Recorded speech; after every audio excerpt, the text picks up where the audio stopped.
അദൃശ്യങ്ങളായ ദൈവ നൽവരങ്ങളുടെ ദൃശ്യത. വിശുദ്ധ മൂറോൻ കൂദാശ. വിശ്വാസ ചൈതന്യ ദീപ്തിയിൽ അത്യപൂർവമായ വിശുദ്ധ മൂറോൻ കൂദാശയ്ക്ക് മലങ്കര ഓർത്തഡോക്സ് സഭ ഒരുങ്ങുകയാണ്. മലങ്കര സഭാ ചരിത്രത്തിലെ 11ാമത് മൂറോൻ കൂദാശയാണ് പൗരാണിക വിശ്വാസ പെരുമയിൽ നടത്തപ്പെടുന്നത്. 2026 മാർച്ച് മാസം 27-ാം തീയതി വലിയ നോമ്പിലെ 40-ാം വെള്ളിയാഴ്ച കോട്ടയം ദേവലോകം അരമന ചാപ്പലിലാണ് വിശുദ്ധ കൂദാശ നടത്തപ്പെടുന്നത്.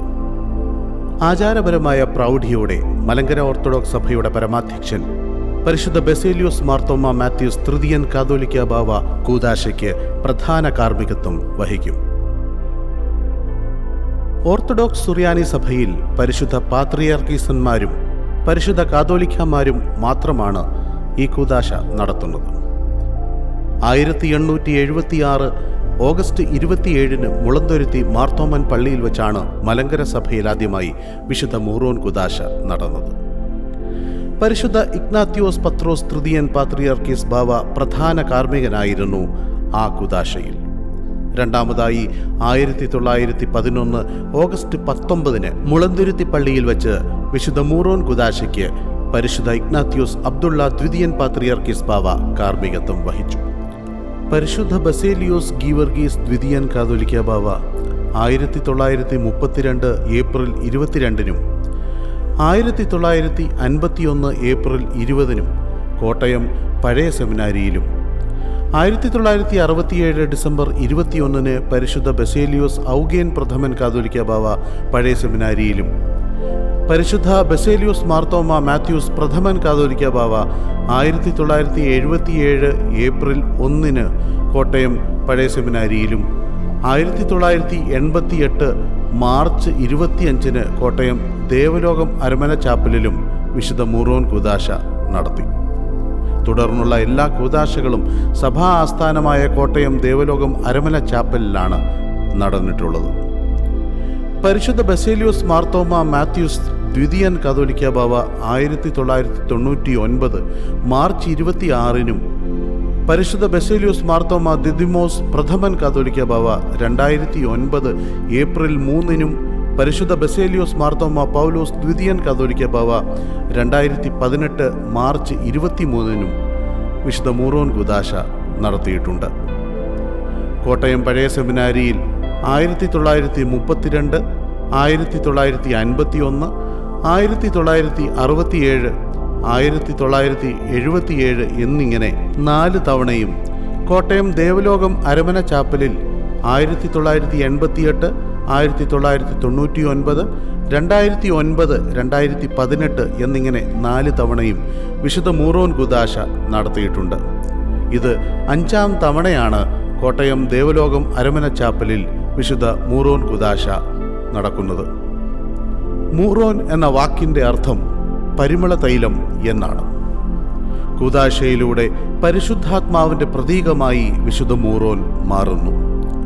വിശുദ്ധ വേദപുസ്തകത്തിലെ പഴയ നിയമ പാരമ്പര്യം പിന്തുടർന്നാണ് കൂദാശകൾക്ക് തൈലം സാധാരണയായി ഉപയോഗിക്കുന്നത്. രാജാക്കന്മാർ, പുരോഹിതന്മാർ, പ്രവാചകന്മാർ എന്നിവരെ വാഴിക്കുമ്പോൾ തൈലം കൊണ്ട് അഭിഷേകം ചെയ്തിരുന്നതായി പഴയ നിയമത്തിൽ വ്യക്തമാക്കുന്നുണ്ട്. കൂടാതെ സമാഗമന കൂടാരവും സാക്ഷ്യപ്പെട്ടകവും കൂടാരത്തിലെ ഉപകരണങ്ങളും തൈലം കൊണ്ട് അഭിഷേകം ചെയ്തിരുന്നു. പരിശുദ്ധ സഭയിൽ ഇന്ന് ദേവാലയ കൂദാശ, കുർബാന അർപ്പണവേളയിൽ ത്രോണോസിൽ പൂജാപാത്രങ്ങൾ വയ്ക്കുന്ന തബ്ലൈത്ത കൂദാശ, വിശുദ്ധ മാമോദീസായിലെ വെള്ളം വാഴ്വ്, അഭിഷേകം എന്നിവയ്ക്കാണ് വിശുദ്ധ മൂറോൻ ഉപയോഗിക്കുന്നത്. കൂദാശക്രമം. ആവശ്യം വരുമ്പോൾ മാത്രം ഈ വിശിഷ്ട തൈലം കൂദാശ ചെയ്യുന്നതിനാൽ അത്യപൂർവമായി മാത്രം നടക്കുന്ന ഒരു ശുശ്രൂഷയാണിത്. കൂദാശ നടത്തുന്ന പ്രധാന കാർമ്മികനും സഭ മുഴുവനും നോമ്പോടും പ്രാർത്ഥനയോടുമാണ് വിശുദ്ധ മൂറോൻ കൂദാശയ്ക്ക് ഒരുങ്ങുന്നത്.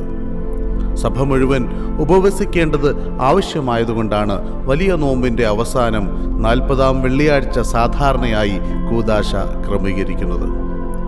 മുഖ്യ കാർമ്മികനെയും മറ്റ് മേൽപ്പട്ടക്കാരെയും കൂടാതെ കശീശന്മാർ, പൂർണ്ണഷമാശന്മാർ, യൗപ്പദിയക്കനോമാർ തുടങ്ങിയ പട്ടത്വ ശ്രേണിയിലെ സ്ഥാനികളെല്ലാം 12 പേർ വീതം പൂർണ്ണ അംശവസ്ത്രധാരികളായി സന്നിഹിതരായിരിക്കണം.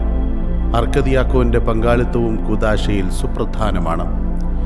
ഇമ്പമാർന്ന പ്രാർത്ഥനാഗാനങ്ങൾ സൃഷ്ടിക്കുന്ന അലൗകികമായ അന്തരീക്ഷത്തിൽ എല്ലാവരും പാട്ടുകാരോടൊപ്പം 3 സംഘങ്ങളായി തിരിഞ്ഞ് മദ്ബഹായിലും അഴിക്കകത്തും നിന്നുകൊണ്ട് ശുശ്രൂഷ ആരംഭിക്കണം. പ്രത്യേകം നിയോഗിക്കപ്പെടുന്ന വൈദികർ 40 ദിവസം ഉപവാസവും പ്രാർത്ഥനയും അനുഷ്ഠിച്ചാണ് ഈ തൈലക്കൂട്ട് തയ്യാറാക്കുന്നത്. 10ഓളം സുഗന്ധവർഗ്ഗങ്ങൾ ചേർത്ത് ഒലിവെണ്ണയിൽ തിളപ്പിച്ച് കാച്ചിയെടുക്കുന്ന തൈലവും ബൽസാം എന്ന സുഗന്ധ തൈലവുമാണ് വിശുദ്ധ മൂറോന്റെ പ്രധാന ചേരുവകൾ. അനേകം ദിനങ്ങളിലെ പ്രയത്നം ഇതിന് ആവശ്യമാണ്. തയ്യാറാക്കിയ തൈലക്കൂട്ടും ബൽസാം തൈലവും വെവ്വേറെ പാത്രങ്ങളിലാക്കി കൂദാശ ചെയ്യുന്നതിന് വിശുദ്ധ മദ്ബഹായിലേക്ക് കൊണ്ടുപോകുന്നു. ഇവ മദ്ബഹായ്ക്കുള്ളിൽ രഹസ്യമായി പ്രത്യേകം ക്രമീകരിച്ചിട്ടുള്ള മറയ്ക്കുള്ളിൽ സൂക്ഷിക്കും. കർത്താവായ യേശുക്രിസ്തുവിൻ്റെ മനുഷ്യാവതാരത്തിനു മുമ്പ് പഴയ നിയമത്തിൽ മറഞ്ഞിരുന്നതിനെയാണ് ഇത് സൂചിപ്പിക്കുന്നത്. ഈ തൈലം കൂദാശവേളയിൽ ബൽസാം തൈലവുമായി കൂട്ടിക്കലർത്തുകയും തുടർന്ന് പ്രാർത്ഥനകളിലൂടെ വിശുദ്ധീകരിക്കുകയും ചെയ്യുന്നതോടെ വിശുദ്ധ മൂറോൻ കൂദാശ പൂർത്തിയാകുന്നു. 10 വർഷത്തേക്കുള്ള ഉപയോഗം കണക്കാക്കിയാണ് വിശുദ്ധ മൂറോൻ തൈലം തയ്യാറാക്കുന്നത്. പ്രധാനമായും 2 ക്രമങ്ങളാണ് കൂദാശയ്ക്കുള്ളത്. ആദ്യ ക്രമം അവസാനിക്കുമ്പോൾ ഒരു മേൽപ്പട്ടക്കാരൻ പ്രധാന പുരോഹിതന്റെ അംശവടിയുമേന്തി മദ്ബഹ മുതൽ പള്ളിക്ക് ചുറ്റും ധൂപാർപ്പണം നടത്തണം. അതേ സമയത്തു തന്നെ മുഖ്യ കാർമ്മികൻ മറയ്ക്കുള്ളിൽ കയറി സുഗന്ധ തൈലക്കൂട്ടും ബൽസാം തൈലവും തമ്മിൽ കൂട്ടിച്ചേർക്കണം. ഇത് യേശുക്രിസ്തുവിൽ ദൈവത്വവും മനുഷ്യത്വവും കൂടിച്ചേരുന്നതിൻ്റെ പ്രതീകമാണ്. മാനുഷികത്വത്തിൽ ദൈവികത്വം ആലേപനം ചെയ്യുന്ന വിശുദ്ധ മൂറോനാൽ അഭിഷിക്തരാകാൻ ഞങ്ങളുടെ ഹൃദയം നിർമ്മലമാക്കണമേ എന്ന പ്രാർത്ഥന ഉയരുന്നു. വിശുദ്ധ മൂറോന്റെ അത്ഭുത സിദ്ധികൾ വാഴ്ത്തി പാടിക്കൊണ്ടും അനുതാപികളെ സ്വീകരിക്കുന്നവനായ ദിവ്യരക്ഷകന്റെ ശിരസിൽ പാപിനി ഒഴിച്ച തൈലത്തെയും പുതിയ നിയമത്തിൻ്റെ പ്രതിഷ്ഠയാകുന്ന ദിവ്യ മൂറോനെയും അനുസ്മരിച്ചു കഴിയുമ്പോൾ 2ാം പ്രദക്ഷിണം ആരംഭിക്കുന്നു. മുഖ്യ കാർമ്മികൻ മൂറോൻ വഹിച്ചുകൊണ്ട് പള്ളിക്ക് ചുറ്റും പ്രദക്ഷിണം നടത്തുന്നു. ഈ സമയത്ത് മുഖ്യ കാർമ്മികനെയും വിശുദ്ധ മൂറോൻ തൈലവും ആരും കാണാതെ കുപ്സ എന്ന് വിളിക്കപ്പെടുന്ന ഒരു കൂടാരം കൊണ്ട് മറച്ച് പിടിക്കണം.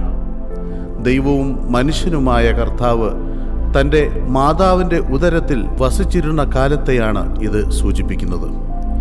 വൈദികർ ധൂപകുറ്റികളും ഷമ്മാശന്മാർ മർബഹാസകളും യൗപ്പതിയക്നോമാർ മെഴുകുതിരികളും വഹിച്ചുകൊണ്ട് കുപ്സായിക്ക് ചുറ്റും നിൽക്കണം. പ്രദക്ഷിണം തിരികെ മദ്ബഹായിൽ പ്രവേശിച്ച് 2ാം ക്രമം ആരംഭിക്കുന്നു. വിശുദ്ധ കുർബാനയെപ്പോലെ ത്രോണോസിൽ തബ്ലൈത്താമേൽ മൂറോൻ കുപ്പിവെച്ചിട്ട് ശോഷപ്പ കൊണ്ട് മൂടി ക്രമം നടത്തപ്പെടുന്നു. വിശുദ്ധ കുർബാനയെപ്പോലെ 3 പ്രാവശ്യമായി 9 റൂഷ്മ ചെയ്ത് കൂദാശ പൂർത്തീകരിക്കുന്നു.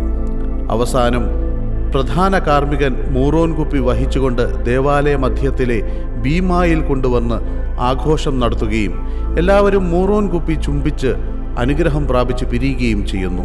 വിവിധ പട്ടത്വ ശ്രേണികളിൽ പെട്ടവരും ജനങ്ങളും എല്ലാം കൂടിച്ചേരുന്ന ഒരു ശുശ്രൂഷയായതിനാൽ ഇത് ഐക്യത്തിൻ്റെ കൂദാശയാണ്. കൂദാശയ്ക്ക് ശേഷം വിശുദ്ധ കുർബാന അർപ്പിക്കണമെന്ന് നിർബന്ധമില്ല എങ്കിലും സാധാരണയായി വിശുദ്ധ കുർബാന അർപ്പിക്കുന്ന പതിവാണ് ഉള്ളത്. 7 മണിക്കൂറോളം ദൈർഘ്യമുള്ള വിശുദ്ധ മൂറോൻ കൂദാശ സുറിയാനി സഭയിലെ ഏറ്റവും സുദീർഘമായ ശുശ്രൂഷയാണ്. വിശുദ്ധ മാമോദീസയിലൂടെയും വിശുദ്ധ മൂറോൻ അഭിഷേകത്തിലൂടെയും സൃഷ്ടി മുഴുവനെയും ഭരിക്കേണ്ട രാജാവായും ദൈവഹിതം മനസ്സിലാക്കി അത് സൃഷ്ടിയിലെ സർവചരാചരങ്ങളെയും അറിയിക്കേണ്ട പ്രവാചകനായും മനുഷ്യൻ വീണ്ടും അവരോധിക്കപ്പെടുന്നു. വിശുദ്ധ തൈലത്തിൻ്റെ കൂദാശയാൽ പരിശുദ്ധാത്മാവിൻ്റെ നിറവും കർത്താവിൻ്റെ കരുണയും സഭയുടെ മേൽ മുഴുവനായി ചൊരിയപ്പെടും എന്നതിൽ സഭാമക്കളായ നമുക്കെല്ലാം നോമ്പോടും പ്രാർത്ഥനയോടും ഈ വിശുദ്ധ കൂദാശയ്ക്കായി ഒരുങ്ങാം.